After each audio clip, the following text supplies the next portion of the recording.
Well, welcome to the second half of our meeting. My paper is on John Wesley Powell and the Great American Desert. And I need to switch to this slide to begin my paper here. Looking at a satellite photo, it is obvious that the geographies of eastern and western North America are dramatically different.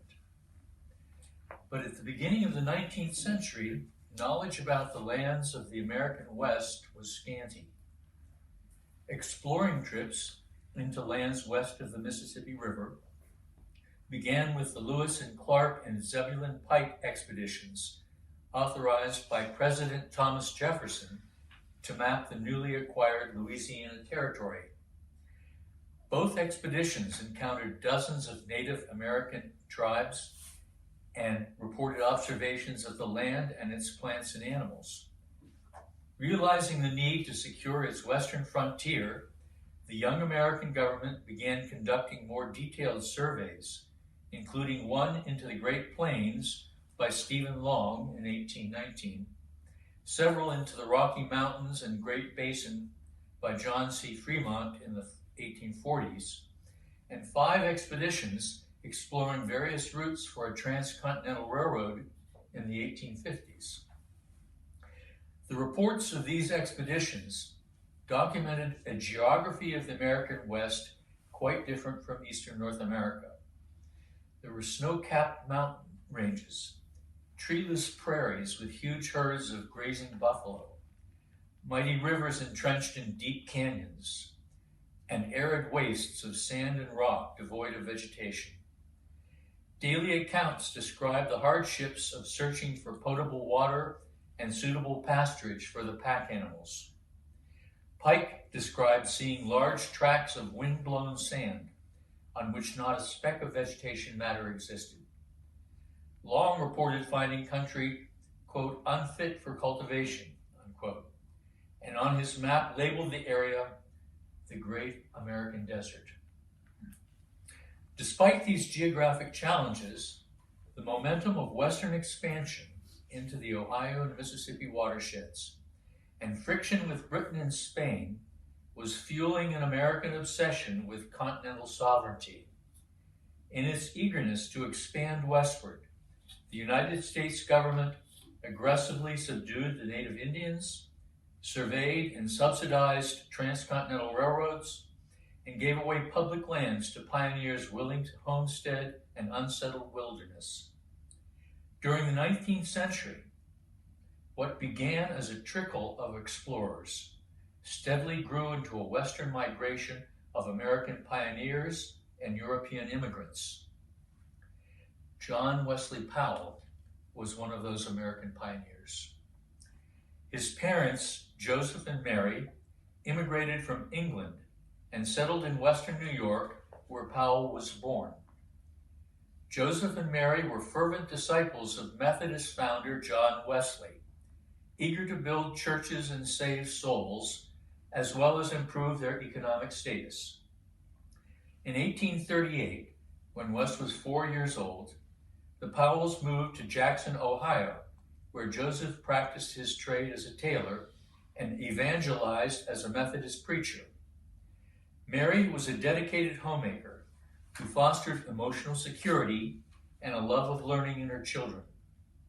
While Joseph was busy traveling to neighboring towns as a circuit riding minister, Mary set aside time each day to read with Wes and his siblings.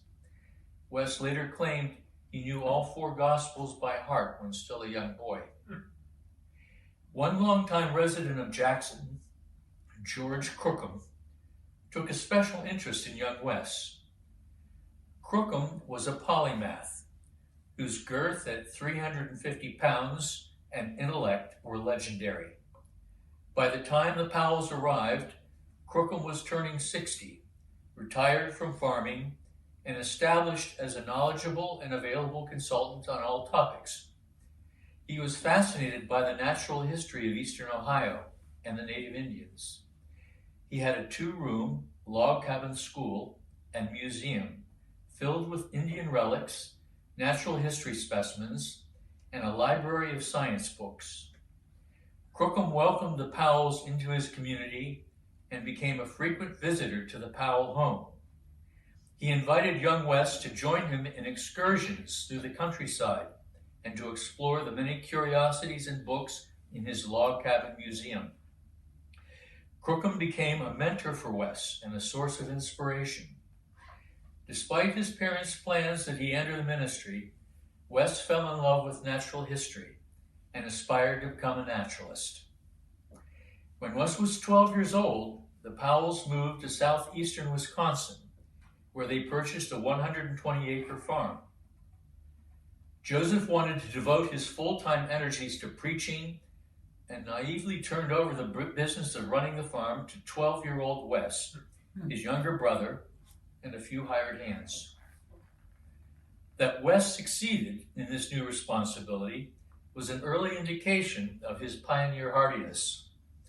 After 4 years of plowing, sowing, harvesting, and transporting the surplus produce to markets on the shores of Lake Michigan, 50 miles away, Wes quit farming and left home to get a proper education.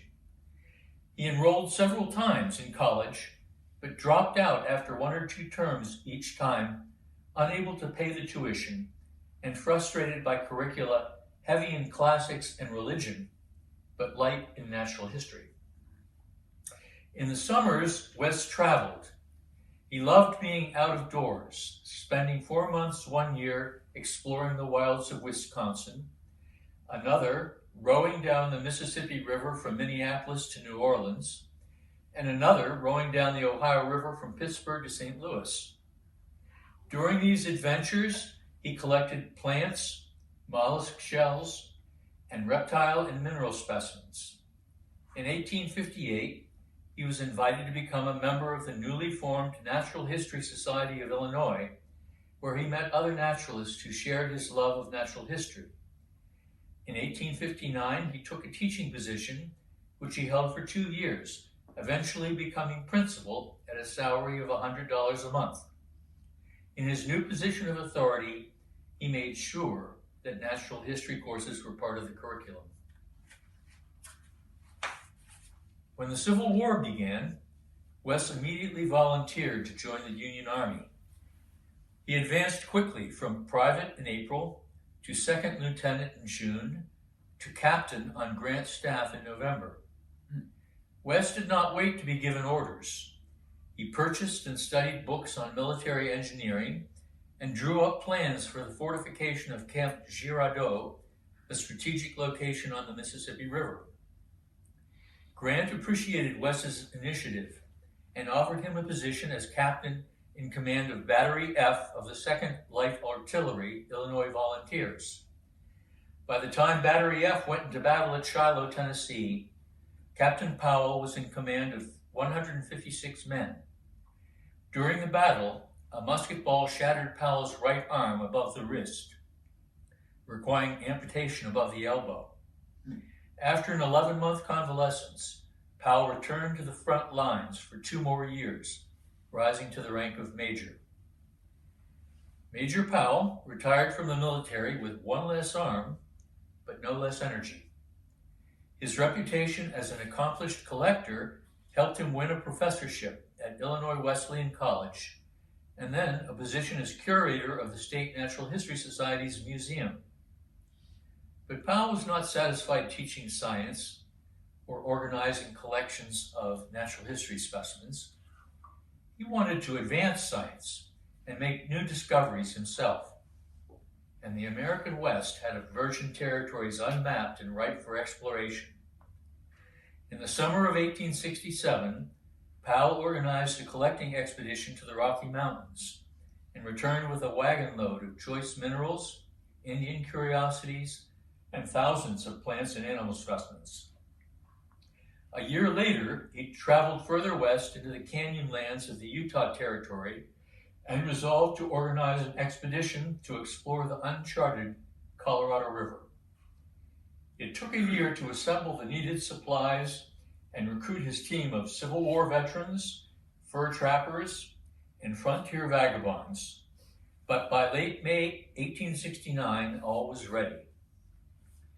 What followed is an adventure story of how 10 men in 4 boats embarked from Green River, Wyoming, a remote outpost on the Transcontinental Railroad, and how 3 months later, 6 bedraggled men and 2 battered boats emerged at a Mormon settlement in southeastern Nevada.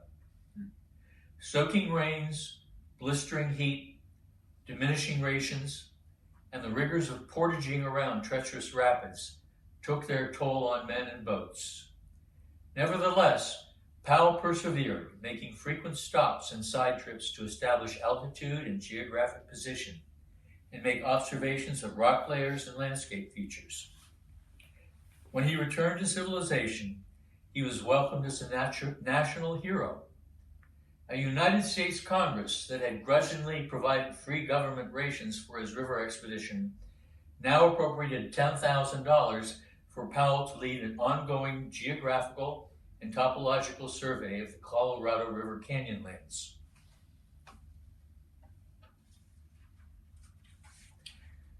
By the time Powell began his survey, Congress had already authorized 3 independent surveys of the American West.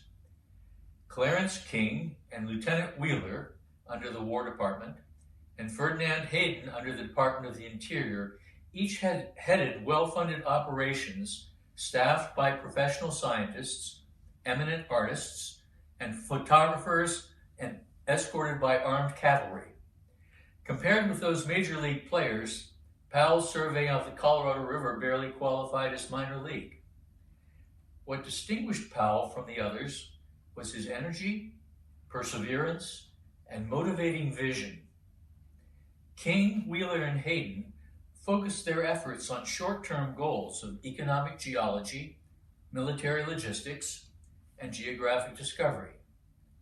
But Powell embraced a broader perspective of how the territories of the American West could become a productive extension of the existing states. In Powell's vision, small farmers, ranchers, and mineral and timber industries would all participate in developing the Western wilderness. He believed passionately that science would play an essential role in realizing this vision.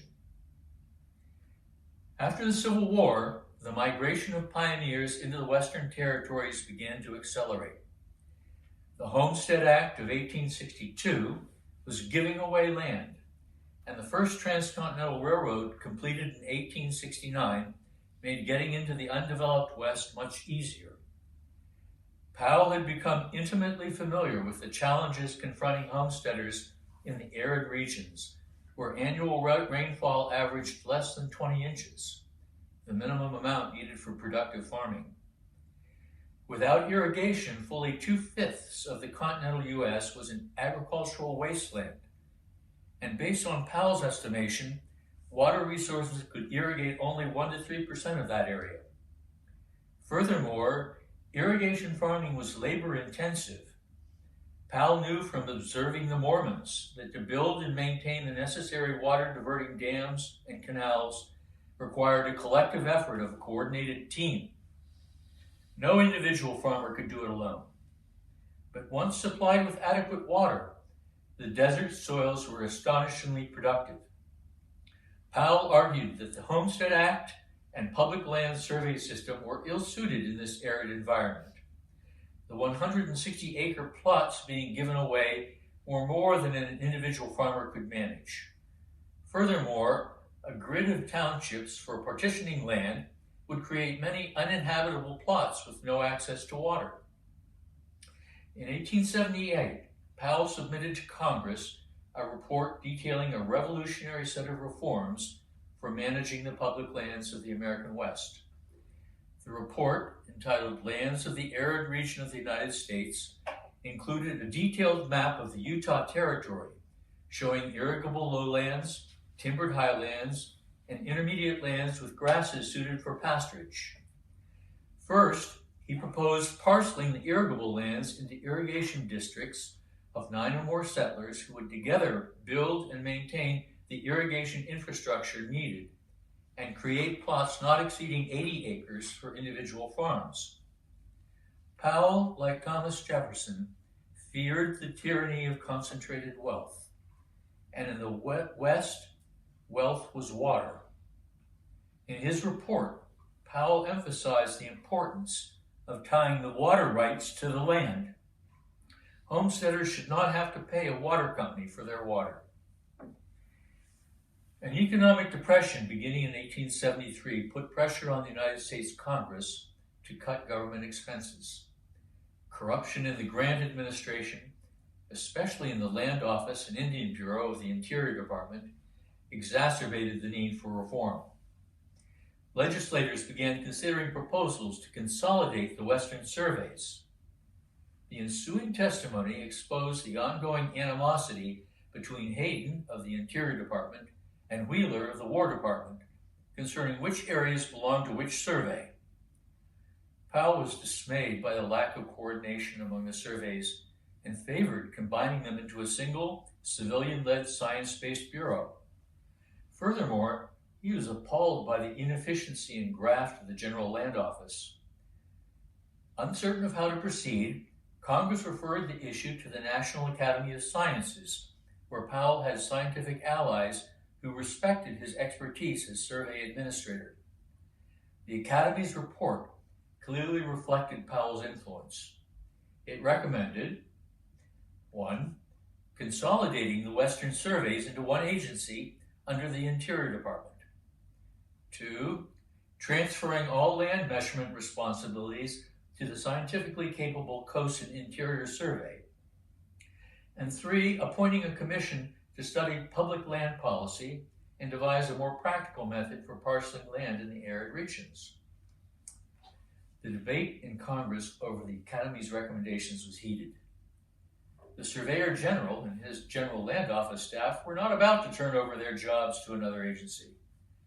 The transcontinental railroads and their investors depended on the pioneer migration west to provide customers for their services and to pay off the cost of construction and maintenance.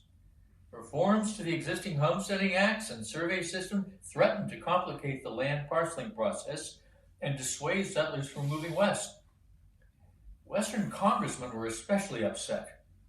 Underlying all these vested interests was a vision of the Western territories as a land of plenty, where homesteaders were harvesting bumper crops. These hardy, self-sufficient farmers didn't need the federal government to tell them where to lay their claims. Powell now had political enemies. His lobbying efforts tied him to the reform cause and its embrace of government-financed scientific agencies for guiding Western development. Congress eventually voted to consolidate three Western surveys into one civilian-led geologic survey, but it sidestepped any reforms to public land policy. Powell now placed his hopes in the newly created Geologic Survey. Although an obvious candidate to lead the new agency, Powell discreetly stepped aside, diffusing lingering animosities. Instead, he successfully marshaled his Washington allies to award the position to Yale-educated Clarence King, whose use of triangulation had raised the bar for accuracy in the Western surveys. Clarence King lasted only 2 years as director of the Geologic Survey. More interested in mining investments than government service, King turned in his resignation to newly elected President James Garfield. Garfield, as a former congressman from Ohio, had been one of Powell's loyal supporters and immediately appointed him to replace King. Powell was now back in the survey business, but this time his jurisdiction was not the Colorado River Basin, but the entire United States. Under King, the Geologic Survey prioritized locating deposits of valuable minerals for guiding the mining industry. Powell placed more emphasis on topographic mapping to assist homesteaders searching for good farming land. Previous land maps used in the General Land Office could only show property outlines and locations. Powell's map showed elevations, useful for irrigation and crop planting, land classification, desert, swamp, timber, arable, pasturage, water supply, seasonal or permanent, roads and improvements, and position relative to fixed meridians and parallels. During his 13-year tenure as director of the Geologic Survey, Powell's bureau mapped nearly 1/5 of the United States and became an internationally respected scientific agency. Weather in the Western Territories had been relatively mild in the early 1880s. Settlers had adapted their dry land farming techniques to rainfall amounts that were remaining stable. But beginning in 1886, a drought began and persisted into the 1890s. Crop failures forced many homesteaders to abandon their claims. Land speculators, miners, and ranchers were using the Homestead Act to lay claim to the few reliable water sources on which future development depended. Responding to the distress of drought-stricken homesteaders, a group of representatives from the western states turned to Powell for advice, and together they convinced Congress to pay for a special irrigation survey. The survey would map out and reserve potential sites for reservoirs and canals needed for irrigation. A last-minute amendment withdrew from settlement all lands made susceptible of irrigation by the surveyed reservoirs and canals, and temporarily shut down the General Land Office and Homestead Acts in the arid West. The claims of naive homesteaders and greedy land speculators would have to wait until the Geologic Survey mapped out what lands were irrigable. Early settlers had claimed the lands along the headwater streams where one man could divert enough water to irrigate his land.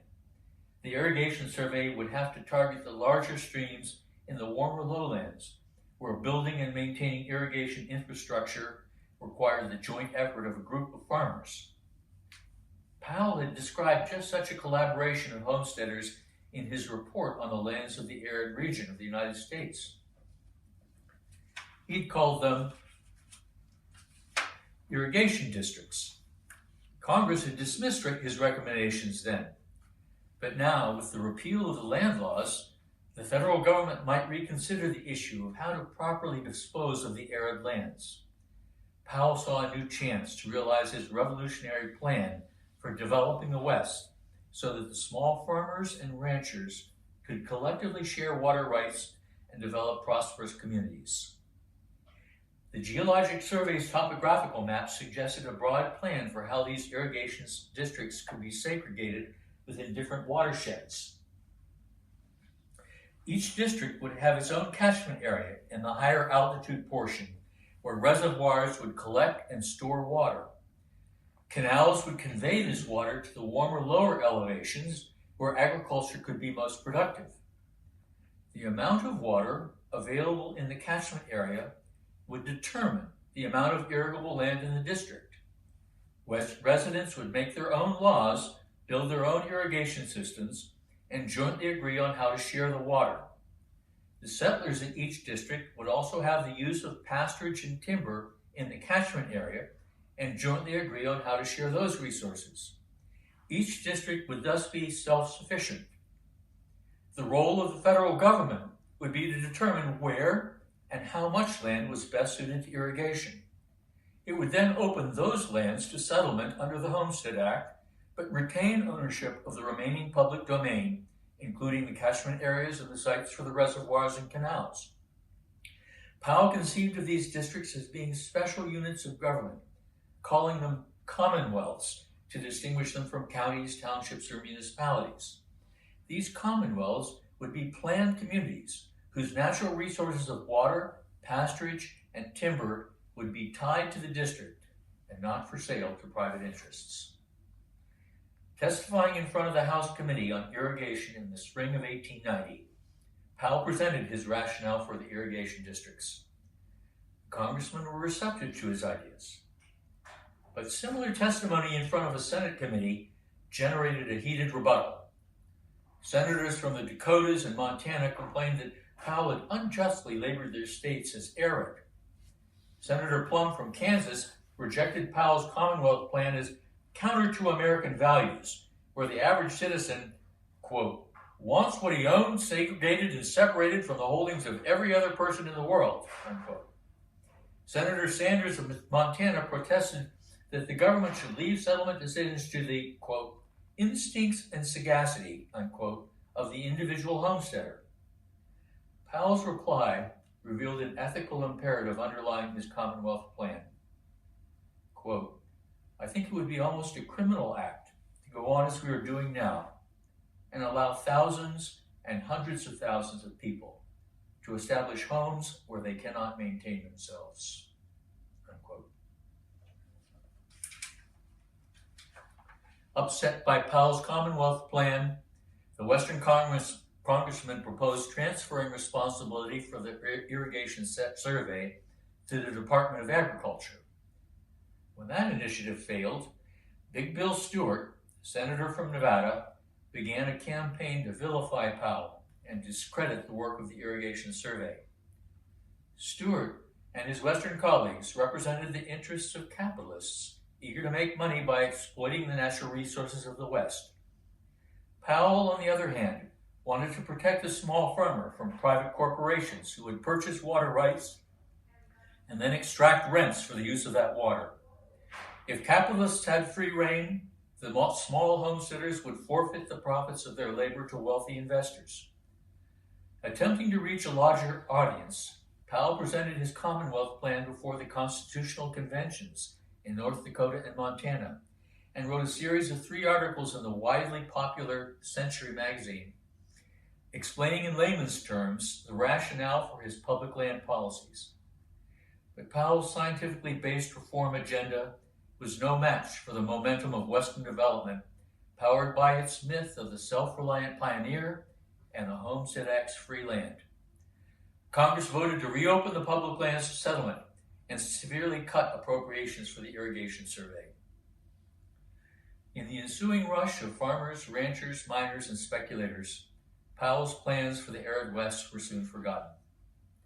Nevertheless, stories of homesteader bankruptcies, water rights conflicts, and corporate exploitation confirmed what Powell had warned would happen without planning and regulation by the federal government. The ironic consequence has been an American West increasingly dependent on the federal government for enabling development in a water-deficient land. American taxpayers have spent billions of dollars subsidizing the construction and maintenance of massive dams, canals, tunnels, pipelines, pumps, and desalination plants to provide water for agricultural irrigation and rapidly growing cities. Desperate farmers have pumped water from underground aquifers, but it's not been enough. The dams are filling with silt, the reservoirs shrinking, the aquifers drying up. The Colorado River no longer reaches its mouth at the Gulf of California, and its delta, once a great wetland ecosystem, is now mostly a barren desert. Salmon populations have plummeted, thwarted by dams on rivers where they spawn. Salinization of soils where irrigation water fails to drain effectively has rendered thousands of acres of farmland unproductive. Compounding all these problems is an ongoing 20-year drought exacerbated by human-caused climate change. America is beginning to appreciate what John Wesley Powell was saying over 100 years ago. The American West is overall a dry place, and failure to acknowledge and adapt to that reality will have disastrous economic, social, and ecological consequences. Researching and writing this paper about John Wesley Powell has introduced me to some influential Americans. Author Henry Adams, artist Thomas Moran, paleontologist Othniel Marsh, politician William Stewart, newspaperman Samuel Bowles, and given me a new perspective on American intellectual history, agrarianism versus industrialism, socialism versus capitalism, science versus religion. It has been helpful in convincing me that from the start, America's democracy has been a political experiment rather than a final answer to how humanity should govern itself. Wow.